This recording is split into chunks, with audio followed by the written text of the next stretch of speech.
ल्यूमनसॉफ्ट video tutorial में खुशामदीद। इस video tutorial में मैं आपको सिस्टम को अपनी बिज़नेस ज़रूरियात के मुताबिक कॉन्फ़िगर करना सिखाऊंगा। सिस्टम में ऐसे बहुत से फीचर्स हैं जिन्हें हम अपनी इनफरादी बिज़नेस ज़रूरियात के मुताबिक कॉन्फ़िगर कर सकते हैं। इस वीडियो ट्यूटोरियल में मैं आपको कॉन्फ़िगरेशन में सिस्टम कॉन्फ़िगरेशन के प्रोडक्ट टैब की कॉन्फ़िगरेशन करना सिखाऊंगा। प्रोडक्ट टैब पर सबसे पहले ये प्रोडक्ट कोड ओनली का चेक बॉक्स है।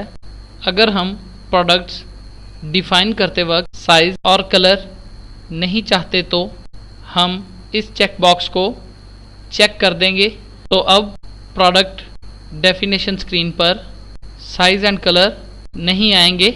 लेकिन अगर हमारा बिज़नेस ऐसा है कि जिसमें कुछ प्रोडक्ट्स तो विदाउट साइज़ एंड कलर हैं, जैसे ग्रॉसरी आइटम्स, और कुछ के साथ हमें साइज़ एंड कलर चाहिए, जैसे कि फुटवेयर और गारमेंट्स, तो इस सूरत में हम इस चेक बॉक्स को अनचेक कर देंगे।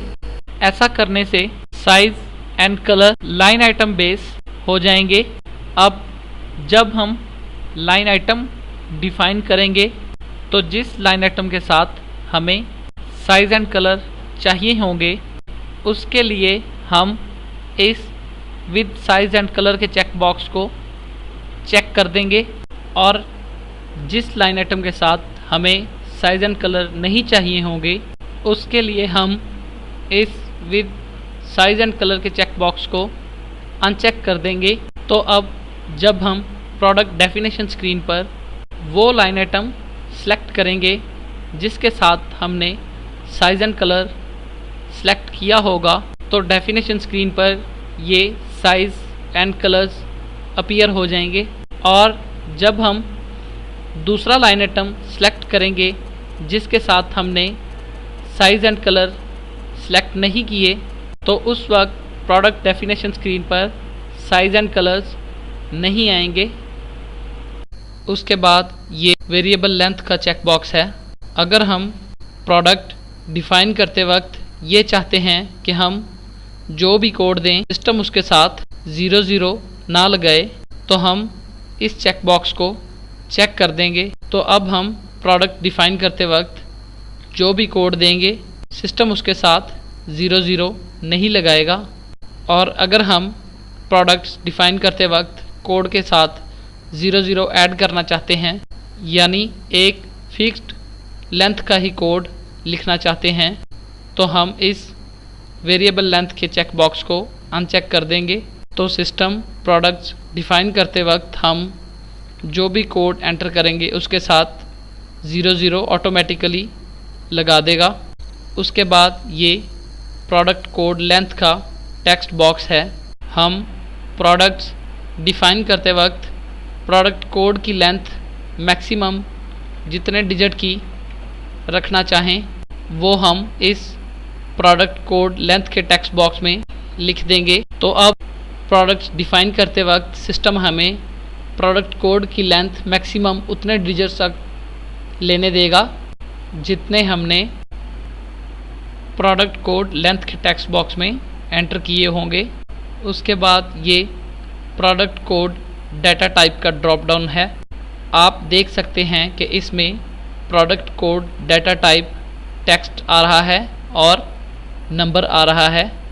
अगर हम चाहते हैं कि हम प्रोडक्ट डिफ़ाइन करते वक्त प्रोडक्ट कोड के एरिया में सिर्फ नंबर्स 0 to 9 ही दे सकें, इसके अलावा कोई और डिजिट या वर्ड ना दे सकें, तो हम इस प्रोडक्ट कोड डाटा टाइप में नंबर सेलेक्ट करेंगे। और अगर हम चाहते हैं कि हम प्रोडक्ट्स डिफ़ाइन करते वक्त प्रोडक्ट कोड में नंबर्स के साथ साथ अल्फ़ाबेट्स ABC या XYZ वगैरह लगा सकें, तो हम इस प्रोडक्ट कोड डाटा टाइप में टेक्स्ट सेलेक्ट करेंगे। तो अब हम कोड के एरिया में नंबर्स के साथ अल्फ़ाबेट्स भी लिख सकेंगे। उसके बाद ये वेरिएबल प्रोडक्ट नंबर लेंथ का टेक्स्ट बॉक्स है, जो कि प्रोडक्ट टेम्पलेट्स जो हम प्रोडक्ट डेफिनेशन स्क्रीन पर ऑटो कोड जनरेशन के लिए बनाते हैं कि कोड लेंथ सेटिंग के लिए इस्तेमाल होता है।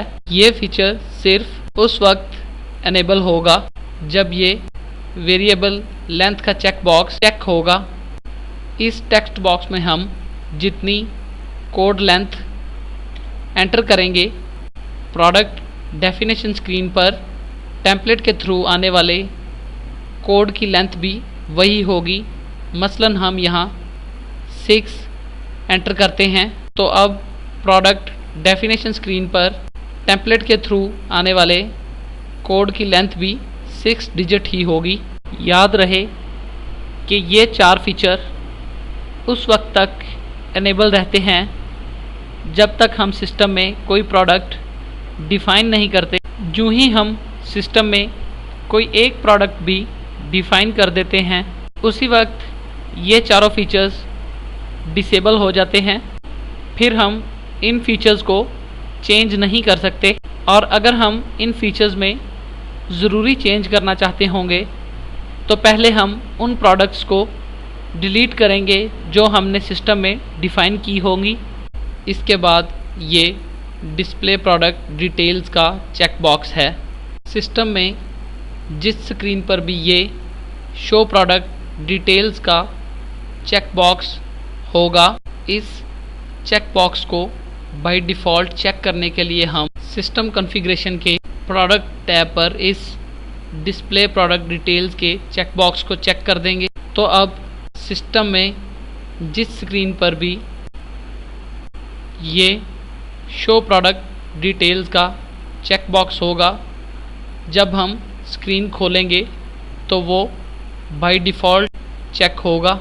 और अगर हम इस चेक बॉक्स को अनचेक कर देंगे तो सिस्टम में जिस स्क्रीन पर भी ये शो प्रोडक्ट डिटेल्स का चेक बॉक्स होगा, जब हम स्क्रीन ओपन करेंगे तो ये बाय डिफ़ॉल्ट अनचेक होगा।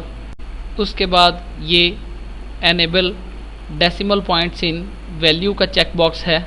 सेल्स करते वक्त अगर हम अमाउंट में पॉइंट्स के बाद भी वैल्यू लेना चाहते हैं तो हम इस चेक बॉक्स को चेक कर देंगे, और अगर हम सेल्स करते वक्त अमाउंट में पॉइंट के बाद वैल्यू नहीं लेना चाहते तो हम इस चेक बॉक्स को अनचेक कर देंगे। उसके बाद ये डेसिमल पॉइंट्स इन क्वांटिटी का ड्रॉप डाउन है। अगर हमारा बिज़नेस इस किस्म का है कि हमें सेल करते वक्त क्वांटिटी पॉइंट्स में भी सेल करनी पड़ती है, तो हम इस ड्रॉप डाउन में वो नंबर सेलेक्ट करते हैं जितने डिजिट्स हमने पॉइंट के बाद क्वांटिटी एंटर करनी होती है। मसलन हमने सेल करते वक्त क्वांटिटी पॉइंट के बाद 2 डिजिट तक एंटर करनी है, तो हम इस ड्रॉप डाउन में 2 सेलेक्ट करेंगे। इस तरह हम इस ड्रॉप डाउन में पॉइंट के बाद आने वाले डिजिट्स सेलेक्ट करके सेल करते वक्त क्वांटिटी पॉइंट्स में भी सेल कर सकते हैं। उसके बाद ये enable price includes value added tax का चेक बॉक्स है। अगर हमने प्रोडक्ट्स डिफ़ाइन करते वक्त प्रोडक्ट के साथ कोई वैल्यू एडिड टैक्स सेट किया हो और हम इस वैल्यू एडिड टैक्स को प्रोडक्ट की प्राइस में ही एडजस्ट करना चाहते हों, तो हम इस enable price includes value added tax के चेक बॉक्स को चेक कर देंगे। और अगर हम वही टैक्स प्राइस के अलावा सेट करना चाहते हैं तो हम इस चेक बॉक्स को अनचेक कर देंगे। इस तरह हम इस चेक बॉक्स की मदद से वैल्यू एडिड टैक्स को प्राइस में इंक्लूड कर सकते हैं या प्राइस के अलावा वसूल कर सकते हैं। उसके बाद ये डिस्प्ले अदर कोड की कॉन्फ़िगरेशन के लिए चेक बॉक्स है। सिस्टम में प्रोडक्ट्स डिफ़ाइन करते वक्त हम एक प्रोडक्ट के साथ अपने शॉप कोड के अलावा सप्लायर की तरफ से आने वाला कोड भी डिफ़ाइन करना चाहते हैं, तो हम सिस्टम कॉन्फ़िगरेशन के प्रोडक्ट टैब पर इस डिस्प्ले अदर कोड के चेक बॉक्स को चेक कर देंगे और अपडेट कर देंगे। तो प्रोडक्ट डेफिनेशन स्क्रीन पर ये अदर कोड का एरिया भी अपीयर हो जाएगा और हम इसमें प्रोडक्ट का सप्लायर कोड या कोई और कोड भी एंटर कर सकेंगे। डेफिनेशन स्क्रीन पर हम अदर कोड उस वक्त इस्तेमाल करते हैं जब एक प्रोडक्ट का कोड हमारी शॉप पर कुछ और होता है और इसी प्रोडक्ट का सप्लायर की तरफ से कोड कुछ और आता है और हम चाहते हों कि जब हम परचेज़ ऑर्डर बनाएं तो उस वक्त परचेज़ ऑर्डर पर प्रोडक्ट का सप्लायर कोड प्रिंट हो ताकि सप्लायर को उस प्रोडक्ट में शॉप कोड की वजह से कोई कन्फ्यूजन ना हो। इस वजह से हम प्रोडक्ट डेफिनेशन स्क्रीन पर अदर कोड इस्तेमाल करते हैं। याद रहे कि कॉन्फ़िगरेशन करते वक्त हम कोई भी चेंजिंग करें तो हमें सिस्टम को अपडेट ज़रूर करना चाहिए, वरना की हुई चेंजिंग सेव नहीं होगी। इस वीडियो ट्यूटोरियल में आपको सिस्टम कॉन्फ़िगरेशन में प्रोडक्ट टैब के अपर पोर्शन की कॉन्फ़िगरेशन करना सिखाया गया। सिस्टम की मज़ीद कॉन्फ़िगरेशन सीखने के लिए आप दूसरी वीडियोज़ को रेफ़र कर सकते हैं। आपकी तवज्जो का शुक्रिया।